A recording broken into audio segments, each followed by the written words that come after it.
Сауат ашу 499 сабағымызды бастайық. Бүгінгі сабағымыздың тақырыбы біздің кафеде буын деп аталады. Бұл сабақта сен сөзді буынға бөліп, сөздегі буын санын анықтайсың. Тақырыбы мен иллюстрациясы бойынша мәтін мазмұнын болжайсың. Балалар, біз өткен сабақта сөздің буынға бөлінетінін, сөзде қанша дауысты дыбыс болса, сонша буын болатынын білдік. Және балалар, адамдар демалатын және тамақтанатын қоғамдық орын, кішігірім ресторанды кафе деп аталатынын да білдік. Ендеше балалар, осы кафеде тапсырыс беруге болатын бірнеше тағамдардың атауын буынға бөліп көрейік. Нан. Нан деген сөзде бір дауысты дыбыс бар, бір буын бар екен. Тауық. Тауық сөзінде балалар, екі дауысты дыбыс, екі буын бар екен. Келесі сөзіміз шырын. Шырын. Екі дауысты дыбыс, екі буын бар екен. Балмұздақ. Балмұздақ сөзінде балалар, үш дауысты дыбыс, үш буын бар екен. Жарайсыңдар балалар. Балалар, енді Мери мен Әлидің диалогіне назар аударайық. Әли, менің де кафеге барғым келіп тұр. Жоқ, Мери, кафеге үлкендермен бірге бару керек. Одан да балалармен ақылдасып, сыныбымыздың ішінен өз кафемізді жасап алайық. Оны қалай жасаймыз? Кафеге не керек?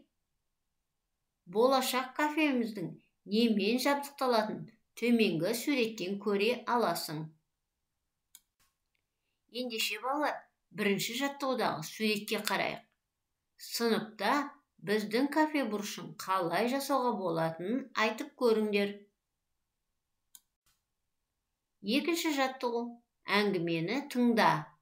Не дәмді? Құстар мен жануарлар бір бас қосқанда қандай тамақтың дәмді екенін талқылапты. Сонда тауық, ең дәмді тамақ тары депті қыт-қыттап. Тапқан екенсің дәмді тамақты. Кеміріп жейтін сүйекке не жетсін дейді ит абалап. Бірің де білмейсің.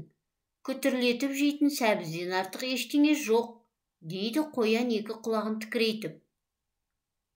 Жас шыбықтың қабығынан дәмді не болушы еді деп ешкі маңырапты. Шіркін, қою сүтті айтсаңдаршы деп мысық тамсанады. Сөйтіп әр қайсысы өзі жақсы көретін тағамды мақтап, келісе алмай тарасыпты. Балалар, не дәмді әңгімесі ұнады ма? Мәтін мазмұнына қарсы пікір айтып көріңдер. Қане балалар, ненің дәмді екенін сендер айтыңдаршы. Тауық, тары, мысық, сүйек сөздерін буынға бөліп жазыңдар. Енді балалар, үшінші жаттығудағы сөйлемдерді көшіріп жаз. Тары адам ағзасына пайдалы. Тарыдан түрлі тағамдар жасайды. Сөйлемдегі сөздердің буын санын анықта. Төртінші жаттығу. Буындардан мақал құрап оқыңдар. Мақалдың мағынасын қалай түсінетіндеріңді бір-біріңе айтып көріңдер. Келесі балалар, дәптермен жұмыс. Дәптеріміздің 9-шы сабағындағы екінші, үшінші жаттығуды көркем дұрыс орындаймыз. Шығармашылық тапсырманы да дұрыс орындайық. Балалар, өзімізді бағдаршам түстері арқылы бағалап көрейік. Іске сәт!